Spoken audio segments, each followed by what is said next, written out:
ಸ್ನೇಹಿತರೆ ಎಲ್ರಿಗೂ ನಮಸ್ಕಾರ.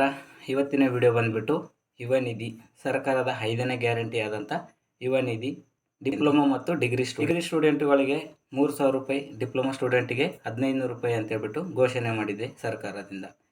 ಸ್ನೇಹಿತರೆ, ಡಾಕ್ಯುಮೆಂಟ್ಸ್ ಏನೇನು ಬೇಕು, ಯಾವ ದಿನಾಂಕದಂದು ಅರ್ಜಿ ಸಲ್ಲಿಸಬೇಕು ಅನ್ನೋದು ಈ ವಿಡಿಯೋದಲ್ಲಿ ತಿಳಿಸ್ತಾ ಇದ್ದೀನಿ. ಸ್ನೇಹಿತರೆ, ವಿಡಿಯೋ ಸ್ಟಾರ್ಟ್ ಮಾಡೋದಕ್ಕಿಂತ ಮುಂಚೆ ನನ್ನ ಚಾನಲ್ ಯಾರ್ಯಾರು ಸಬ್ಸ್ಕ್ರೈಬ್ ಮಾಡ್ಕೊಂಡಿಲ್ವ ಸಬ್ಸ್ಕ್ರೈಬ್ ಮಾಡ್ಕೊಳ್ಳಿ, ಹಾಗೆ ವಿಡಿಯೋನ ಶೇರ್ ಮಾಡಿ ಲೈಕ್ ಮಾಡೋದನ್ನು ಮರಿಬೇಡಿ. ಓಕೆ, ಬನ್ನಿ ಸ್ನೇಹಿತರೆ, ವಿಡಿಯೋನ ಸ್ಟಾರ್ಟ್ ಮಾಡೋಣ.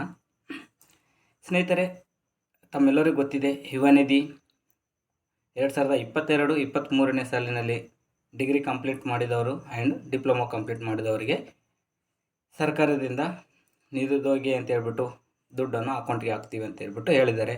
ಆ್ಯಂಡ್ ಡಾಕ್ಯುಮೆಂಟ್ಸ್ ಏನೇನು ಬೇಕು ಅನ್ನೋದು ಈ ವಿಡಿಯೋದಲ್ಲಿ ತಿಳಿಸ್ತಾ ಇದ್ದೀನಿ.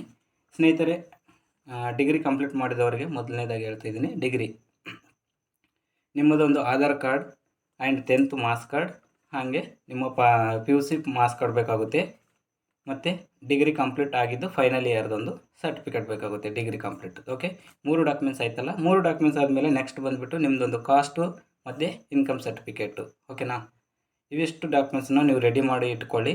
ಇದು ಯಾವಾಗ ಅಂತಂದರೆ 21ನೇ ತಾರೀಕು, ಇದೇ ತಿಂಗಳು 21ನೇ ತಾರೀಕು ಅರ್ಜಿಯನ್ನು ಸಲ್ಲಿಸೋಕ್ಕೆ ಗ್ರೀನ್ ಸಿಗ್ನಲ್ ಕೊಟ್ಟಿದೆ ಸರ್ಕಾರದಿಂದ. ಡಿಪ್ಲೊಮಾ ಸ್ಟೂಡೆಂಟ್ಗಳ same 10th marks card, Aadhaar card, ನಿಮ್ಮದು ಡಿಪ್ಲೊಮಾ ಕಂಪ್ಲೀಟ್ ಆಗಿರ್ತಕ್ಕಂಥ ಒಂದು ಸರ್ಟಿಫಿಕೇಟ್ ಬೇಕಾಗುತ್ತೆ. ಸ್ನೇಹಿತರೆ, ಅರ್ಜಿ ಎಲ್ಲೆಲ್ಲಿ ಸಲ್ಲಿಸಬೇಕು ಅಂತಂದರೆ ಇನ್ನೂ ಯಾವುದೇ ಒಂದು ಮಾಹಿತಿ ಕೊಟ್ಟಿಲ್ಲ. ಸೇವಾ ಸಿಂಧಲ್ಲಿ ಕೊಟ್ಟಿದ್ದರೆ ತಮ್ಮ ಮೊಬೈಲಲ್ಲೂ ಕೂಡ ಅಪ್ಲಿಕೇಶನ್ ಹಾಕೋಬಹುದು. ಒಂದು ವೇಳೆ ಗ್ರಾಮವನ್ನು ಕೊಟ್ಟಿದ್ದರೆ ತಮಗೆಲ್ಲ ಗೊತ್ತಿದೆಯಲ್ಲ, ಗೃಹಲಕ್ಷ್ಮಿ ಯಾವ ಥರ ಅಪ್ಲಿಕೇಶನ್ ಹಾಕಿದ್ದೀವಿ ಹಚ್ಕೊಳ್ಳಿ. ನೀವು 21ನೇ ತಾರೀಕು, ಇದೇ ತಿಂಗಳು 21ನೇ ತಾರೀಕು ಅರ್ಜಿ ಸಲ್ಲಿಸಲು ಗ್ರೀನ್ ಸಿಗ್ನಲ್ ಕೊಟ್ಟಿದೆ. ತಾವೆಲ್ಲರೂ ಕೂಡ ಅರ್ಜಿ ಸಲ್ಲಿಸಲು ಸಿದ್ಧವಾಗಿರಿ. ಅರ್ಜಿ ಎಲ್ಲಿ ಸಲ್ಲಿಸಬೇಕಂತಂದರೆ ನಿಮ್ಮದು ಒಂದು ಸೇವಾ ಸಿಂಧು, ನಾನು ಒಂದು ಲಿಂಕ್ ಕೊಡ್ತಾ ಇದ್ದೀನಿ. ಅಲ್ಲಿ ಲಿಂಕ್ ಮೇಲೆ ಕ್ಲಿಕ್ ಮಾಡಿದ ತಕ್ಷಣ ಫಸ್ಟ್ ಪೇಜ್ ಓಪನ್ ಆಗುತ್ತೆ. ಅಲ್ಲಿಂದ ಯುವ ನಿಧಿ ಅಂತ ಇರುತ್ತೆ, ಅಲ್ಲಿಂದ ನೀವು ಅರ್ಜಿಯನ್ನು ಸಲ್ಲಿಸಬಹುದು. ನಾನು ಫಸ್ಟು 21ನೇ ತಾರೀಕು ನಾನು ಒಂದು ಅರ್ಜಿನ ಯಾವ ಥರ ಅಪ್ಲಿಕೇಶನ್ ಫಿಲಪ್ ಮಾಡಬೇಕು ಅನ್ನೋದು. ಸ್ನೇಹಿತರೆ, ಇನ್ನೊಂದು ಹೇಳೋದು ಮರ್ತೋಗಿದ್ದೀನಿ, ನಿಮ್ಮದು ಬ್ಯಾಂಕ್ ಅಕೌಂಟ್ ಮಾತ್ರ ಪಕ್ಕ ಬೇಕಾಗುತ್ತೆ, ಯಾಕಂದರೆ DBT ಮುಖಾಂತರನೇ ನಿಮ್ಮ ಅಕೌಂಟಿಗೆ ಜಮಾ ಆಗುತ್ತೆ, ಹೌದಲ್ಲ.